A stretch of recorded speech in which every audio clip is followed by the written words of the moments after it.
Hello दोस्तों, स्वागत है हमारे YouTube चैनल जिक्स क्लासेस पर। आपका हार्दिक स्वागत है।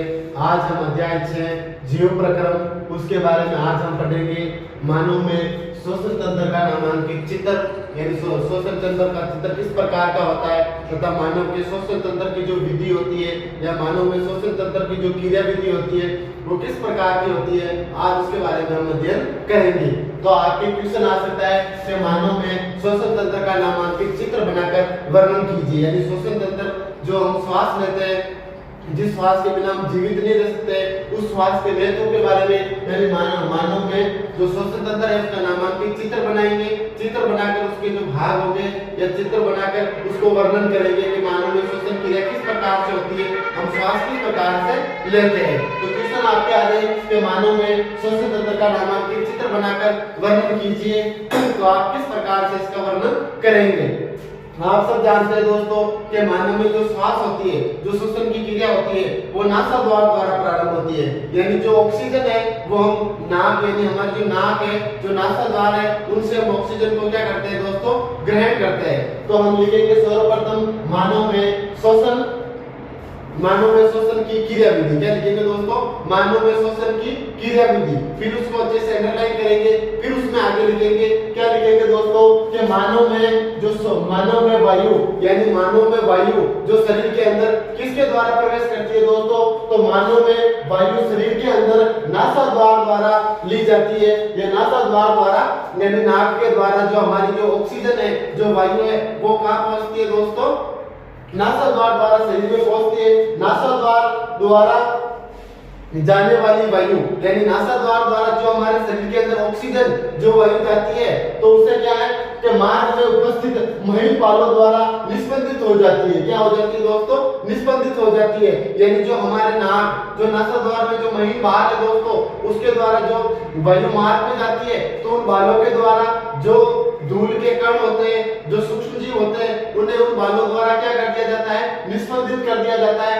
अर्थात वायु को शुद्ध कर दिया जाता है। नासा द्वार में जो छोटे छोटे बाल होते हैं, उनके द्वारा जो वायु को होता है, जो छोटे कण होते हैं, जो सूक्ष्म जीव होते हैं, उन्हें वहां रोक लिया जाता है। जिससे शरीर में जाने वाली वायु जिसमें जो हमारे शरीर में जो वायु जाती है, तो जिससे शरीर में जाने वाली वायु धूल तथा दूसरी अशुद्धियां क्या हो जाती है, रहित हो जाती है। दूसरी जो अशुद्धियां होती है वो क्या हो जाती है दोस्तों, रहित हो जाती है। वो नासा द्वार के बालों में जो महीन बाल होते हैं उनमें वो जम जाती है, रुक जाती है, जिससे इस मार्ग में श्लेष्मा की परत होती है। किसकी परत होती है दोस्तों, इस मार्ग में जो परत होती है वो किसकी परत होती है दोस्तों, श्लेष्मा की परत होती है, जो इस प्रक्रम में सहायक होती है। यानी जो इस श्लेष्मा की जो प्रक्रम है, ये जो हमारे नाक में जो छोटे छोटे बाल होते हैं, उन्हें हम क्या कहते हैं दोस्तों, श्लेष्मा। यानी श्लेष्मा की क्या होती है, ये परतें होती है। जो धूल के कण हो गए, छोटे छोटे जो सूक्ष्म जीव है, छोटे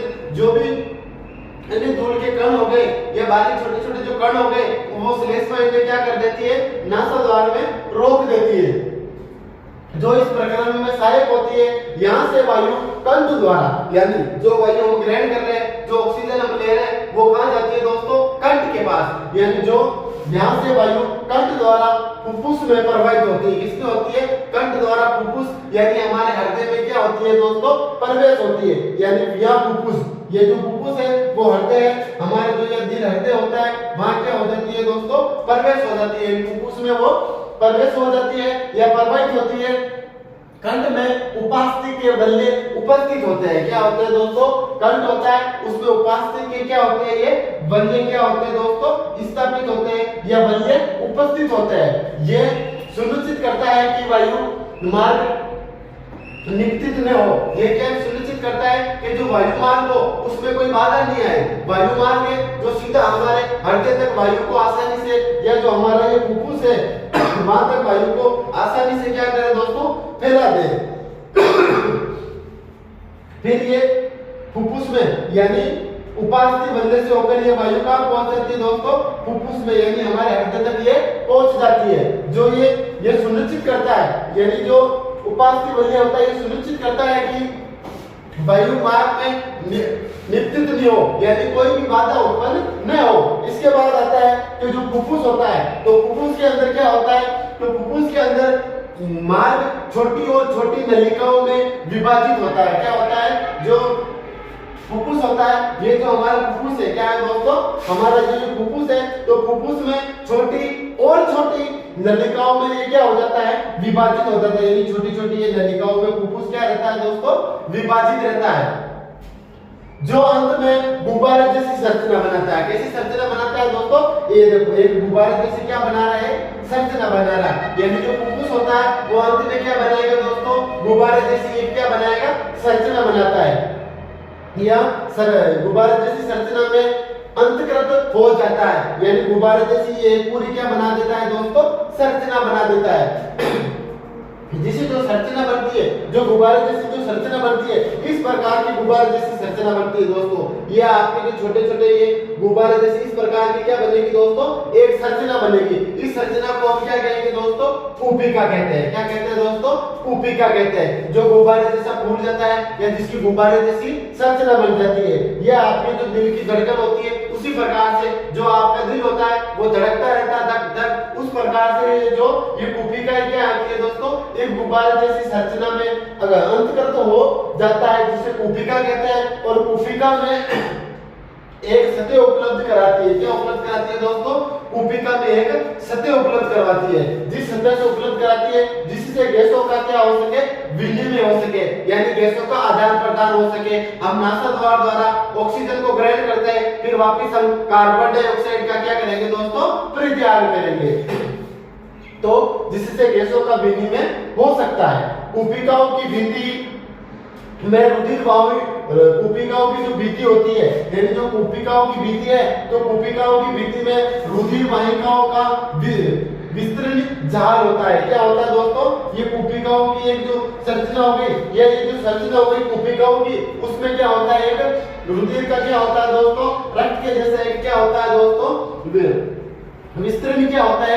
जाल होता है। उस जाल के द्वारा जिस प्रकार से हम श्वसन लेते हैं या सांस लेते हैं, तो वो जाल जो रक्त को क्या करता है? जो रुधिर वाहिकाओं को क्या करता है? प्यूरिफाई करता है। जो हमारा रक्त होता है वो ऑक्सीजन के साथ संपर्क करता है, जिससे जो हमारी श्वसन क्रिया है वो चलती रहती है।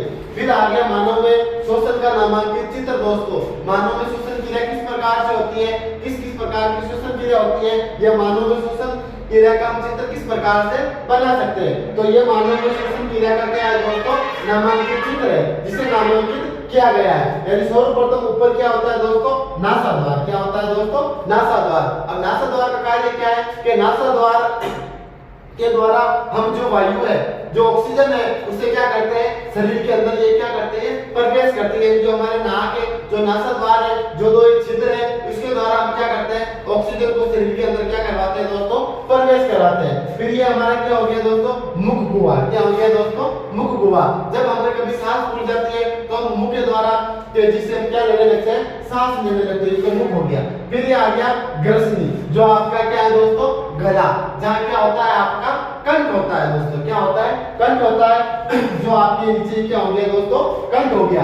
कंठ से होती हुई श्वास नली, यानी ये जो आपकी श्वास नली है, उसमें से वायु शरीर के अंदर क्या करेगी दोस्तों? प्रवेश करेगी।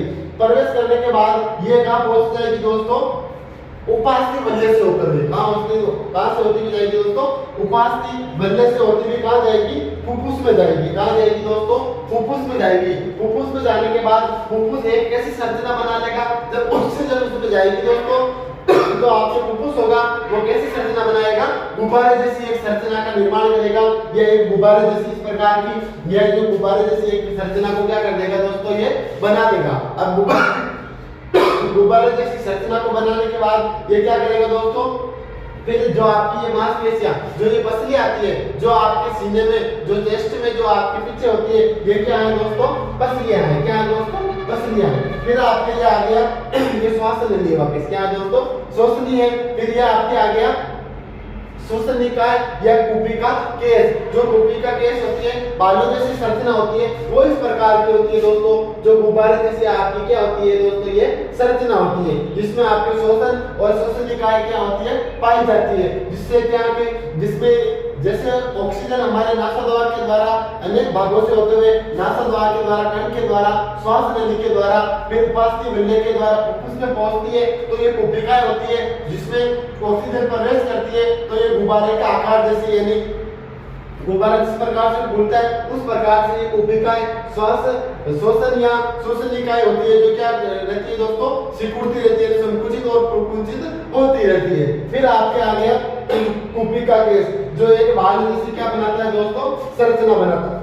फिर सबसे नीचे आपके जो मानव श्वसन में आता है वो क्या आता है दोस्तों, डायफ्राम। क्या आता है दोस्तों, डायफ्राम। इस प्रकार जो ये मानव में श्वसन की विधि है या मानव में श्वसन का नामांकित चित्र बनाकर वर्णन है, वो आपके क्वेश्चन क्या हो जाता है दोस्तों, पूर्ण हो जाता है। ये सबसे इंपोर्टेंट क्वेश्चन है दोस्तों, बोर्ड एग्जाम 2023 में इसके आने की जो संभावना है वो अधिक बनती है दोस्तों। तो आपको अच्छे से इस क्वेश्चन को समझना है और अच्छे से लिखना है ताकि बोर्ड एग्जाम में आपके नंबर ना कट पाए। क्वेश्चन आपके बोर्ड एग्जाम में घूम भी सकता है कि मानव में श्वसन की क्रिया विधि को समझाइए, तो आपको बिल्कुल नहीं घबराना है। सेम ये कहीं आपको लिखना है, चित्र बनाना है और चित्र बना दिया, मानव में श्वसन की क्रिया किस प्रकार से होती है वो आपको सेम लिखिए, आपको कॉपी में वहां लिखना है दोस्तों। या मानव में श्वसन की क्रिया विधि को समझाइए, या मानव में श्वसन किस प्रकार से होता है चित्र बनाकर समझाइए। इस प्रकार से आपके कोई भी क्वेश्चन किसी भी प्रकार का घूम जाए तो आपको इसी प्रकार से यही लिखना है दोस्तों।